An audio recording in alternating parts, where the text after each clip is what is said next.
Hi. A few days ago, a really good friend of mine, who's kind of like the female version of me, asked me what my why was behind why I'm doing what I'm doing. And what she means by this is she didn't really know the reason behind what I'm doing. And even though I thought I was quite clear about it in my book and on my website, she said, I don't really know what your why is because I don't really remember it. So she then said, I think you need to go beyond your why because I know it goes deeper because she knows me well. And I thought, what better way to explain my why than to do it live in front of several thousand people, potentially, and to help you to really understand why I'm doing what I'm doing. So in case you're not familiar with what I do, I help people to reverse illnesses or ongoing symptoms or some kind of chronic pain by getting to the root cause. And I do this without any medical training, by the way. I'm not a qualified medical doctor. My mission is to help people to ignite their inner healer, if you like, so they can free themselves from illness, pain and medication. Now, the reason I got into this is actually twofold. The reason I wrote my book, The Vitality Secret, which is this one, Defy Disease, Combat Common Illnesses and Stay Young, is for two reasons. The first major reason really, is due to witnessing my father suffer a stroke. And I was convinced it was avoidable. I had this kind of inner knowing in my heart that it didn't have to happen. Now, if you've ever witnessed anyone suffer a stroke, or if there's anyone in your family, or if you know anyone who's had one, you'll know how quickly it changes the brain. It's heartbreaking to see. It's heartbreaking to see their personality change. And whilst it was a very minor one, thankfully, he's changed. And if you know of anyone who this has happened to, you'll be able to relate to this. So it shocked not only him, but the family as well. So coming from a health and fitness background already many years ago, I kind of had this inner knowing that it was avoidable. And I went on a bit of a mission. I went to go and find out what this condition was that he had before his stroke. So a few years prior to his stroke, he was diagnosed with this condition known as chronic inflammation. And I remember specifically where we were standing in the family home. And I didn't really know what it was at the time, but I just knew it didn't sound good. A couple of years later, my sister actually gave me this wellness magazine at Christmas. And it talked about this thing called the silent killer, what lies beneath chronic inflammation. It was a 2-page spread. And it kind of led me down a rabbit hole. I went on this mission, this kind of quest to prove that this thing could have been reversed. I just knew it was this condition which was reversible. So, and that's what I found out. This thing called chronic inflammation I found was the underlying cause of almost every common illness, every chronic disease, and accelerated aging, which is why it's been dubbed inflammaging. So not only did I discover that it's the underlying cause behind his stroke, so that's what really, understanding that it was reversible, and understanding it's behind his asthma and his high blood pressure, I also realised it was behind the eczema that I'd suffered from for the best part of 30 years. Growing up, I was always given the same symptom masking treatments, so really quite harmful steroid creams and prescription moisturizers and antibiotics which destroy your immune system. 70 to 80% of your immune system's in the gut. And whilst all of these treatments appear to be working for the short term, the eczema would always come back. So I had this for the best part of 30 years.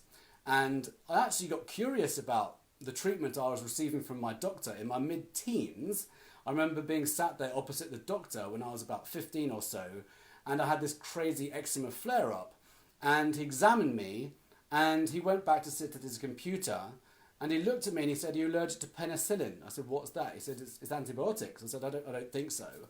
And then he asked about Betnovate, the steroid I used to take, and this prescription moisturizer. And I left with the standard prescription thinking something is amiss here. Something is amiss. I'm always given the same treatments. So fast forward 20 years later, that's when I discovered the underlying cause of my eczema, which whilst there may be a genetic tendency, I also realised there's a main cause, and I was able to reverse my eczema really quickly just by changing a few things in my diet, by managing my emotions and my habits better, by getting my lymphatic system to work more efficiently, for example. I made a few changes and reversed it quickly. Different people have it at different levels, but I also realised that not only could the same principles be applied to help other people reverse eczema, but the same principles could be applied to just about every common illness and chronic disease and achieve pretty extraordinary results. So I've helped people reverse all kinds of things like type 2 diabetes, pre-diabetes, high blood pressure, high cholesterol, arthritis, gout, eczema, acne, IBS, rosacea, even Parkinson's symptoms in one spectacular case. That was a total fluke, helping someone reverse type 2 diabetes the holistic way. That blew my mind because I was thinking, okay, type 2 diabetes is a symptom of chronic inflammation and Parkinson's is a symptom of chronic inflammation. Isn't that amazing how that just kind of went as a total fluke? So also other things like obesity, and which is really also a symptom of chronic inflammation, and low testosterone in men, a symptom of chronic inflammation. So there's all these things which could be resolved by addressing one cause. Now I used to think it was just one root cause, but there's a cause behind the cause, if you will, because there's something that triggers inflammation. So going back to my why, not only have I proven that these strategies work across all these different conditions, and it's not just nutrition, but I started off with nutrition, but it's addressing the physical, the mental, and the emotional and spiritual pillars of vitality. 4 pillars of vitality. Anyone can reverse any common or chronic illness. It is now my understanding that the body will heal anything. No one ever gets ill from a pharmaceutical deficiency. The body only goes out of balance because there's something causing it to go out of balance. And we've been kind of conditioned, if you will, by our mainstream way of doing things, by the pharmaceutical industry, if you will, and the Western medication system, that's another rabbit hole, to really kind of not be empowered around our health. Our health. We've been conditioned not to be empowered around our health. And in other words, I've come to realise that we've almost been conditioned to become victim to our health, our genes, and not only that, but to a system which is really not a healthcare system when it comes to common illness and chronic disease. It's more of a disease and symptoms maintenance system. This is where I might sound a bit crazy to some people, but this is what I've learned to be true in the last 7 years of really diving down this rabbit hole. I've realised that we actually have a medication system, and medications don't heal the body. It's almost like a social norm to think that it's normal to be on medications as we age. We almost think it's normal to take medications and to be on a cocktail of medications, but what's really happening is we're taking these medications which simply mask a symptom. They don't heal the body, they mask symptoms, much like smashing the warning lights on your car with a hammer and continuing to drive. The medications mask symptoms, allowing the root cause to worsen, which is chronic inflammation in most cases, but it allows it to worsen unnoticed.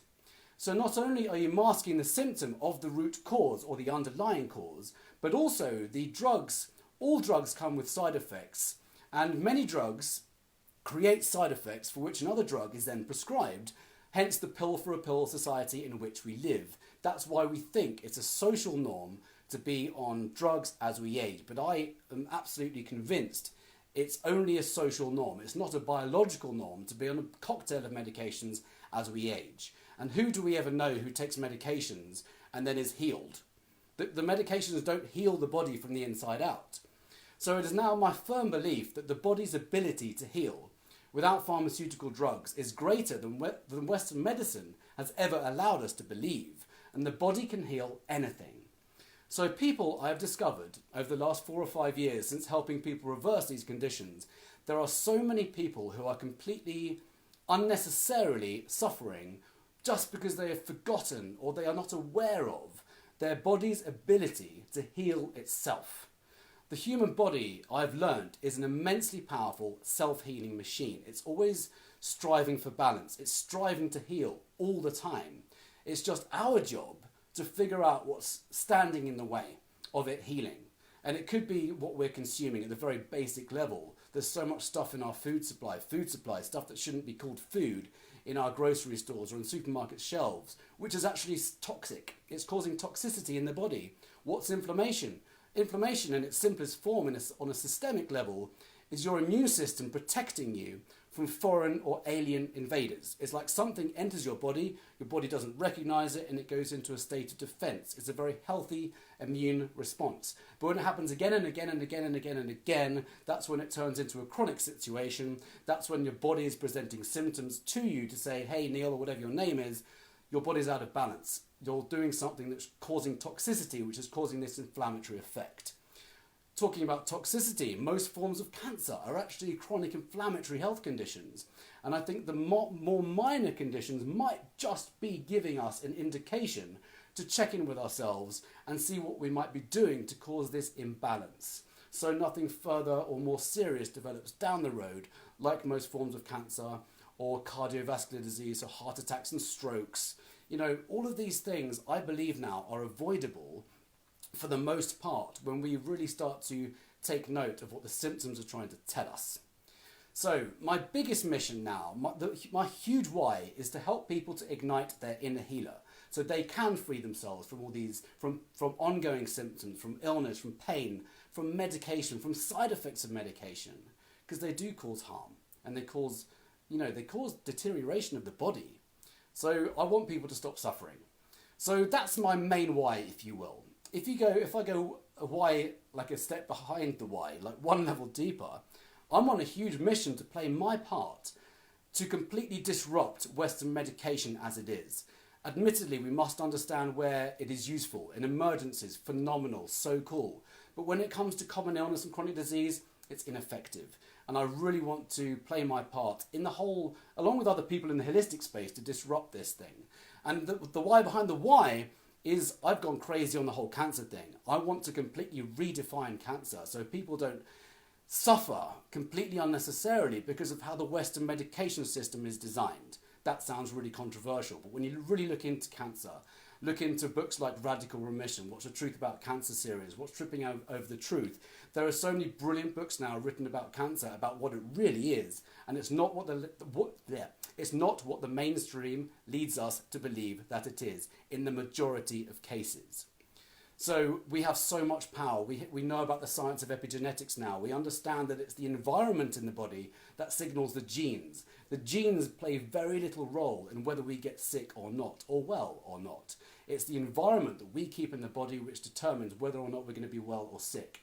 So we have so much power to influence the health of our cells by the environment that we keep in our bodies, namely physically, nutrition, how much we're moving, our lifestyle choices, how much we manage our thoughts and beliefs, our emotions. The impact we have on our thoughts and our emotions over our biology is so incredible to know, because on a very basic level, if you're chronically stressed, that's when we develop illness. We know that the immune system crashes when you're chronically stressed. The flip side happens when you're constantly elevated with like high vibration emotions like love and appreciation, joy and care, all those beautiful emotions. They know now. Bruce Lipton wrote a book called The Honeymoon Effect, and they've studied these people and these couples who are head over heels in love with each other, having loads of sex. They've got the love chemicals going around their body, and their bodies are strong, their immune systems are strong. Something incredible happens when we chronically experience these high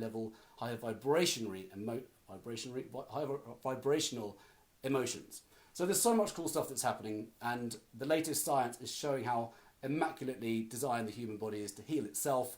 My mission is to really empower people to take their power back, as corny as that sounds, to heal themselves so they don't have to suffer.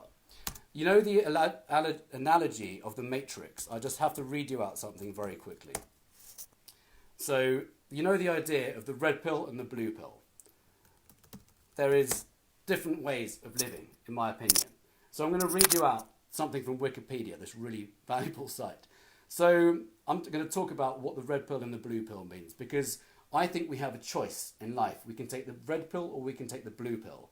So this is what I mean when it comes to health and healing. The red pill in the Matrix represented an uncertain future. It would free him from the enslaving control of the machine-generated dream world and allow him to escape into the real world, but living the truth of reality is harsher and more difficult. On the other hand, the blue pill represented a beautiful prison, it would lead him back to ignorance, living in confined comfort without want or fear within the simulated reality of the Matrix. Neo chooses the red pill. So Neo chooses to go beyond what we currently believe to be, what he believed to be the Matrix. I think that we have two choices. We can kind of do the mainstream way of doing things, and we all know how that's going to go. Or we just understand when it comes to Western medication, we can just understand that as one method of learning. That's all it is. If a doctor says there is no cure for X, what they mean is drugs or surgery will not cure X. That's just one method of learning. There are so many different methods of learning in terms of medicine. And prior to 1910, there was a whole plethora of different approaches to medicine, but that was completely transformed in a rather, let's just say, negative way by Carnegie and Rockefeller when they created the Carnegie and Rockefeller Foundation and completely transformed the world of medicine to make it about medication. And they turned modern medicine into a business and a recurring revenue business model. That's what we have now. And I don't have time to talk about the history now, but that's another history that I think we all must know about so we can again take our power back and remember how powerful the body is in healing itself. So, I think the red pill is way more fun because when we take the red pill, we discover what might be causing the imbalances, and we don't have to just take medications. Maybe take medications for the short term, but when we take the red pill and we figure out what's beyond what we currently know to be true in the mainstream way of doing things, that's where the magic's happened. I've interviewed tons of people who have reversed incurable illnesses according to Western medicine. I find it fascinating what people are doing to reverse things like various forms of cancer, multiple sclerosis, chronic pain, fibromyalgia, osteoporosis, all these conditions which are totally reversible, but Western medicine said it's not. So the people who are doing that are taking the red pill, they're going to explore on their own healing journey, and then they often come out the other side when they've reversed a tumour in their brain or a speech impediment by changing what they're eating, in the case of multiple sclerosis, for example, and they actually feel stronger and better the other side, and they have this kind of awakening, this spiritual awakening. It's really cool. So I'm going to close that by saying I think you now know my why. If you'd like any support to ignite your inner healer, message me. My mission is to help you find what might be standing in the way of your body healing itself, what's creating the symptoms in your body. There's always a root cause to every symptom. That's what my specialty is. That's how I can help you. Let me know if I can support you. Otherwise, just I'll leave it with this. Your body's ability to heal without drugs is greater than Western medicine has ever allowed you to believe. And I'll leave you with that. Ignite your inner healer and see you in the next video.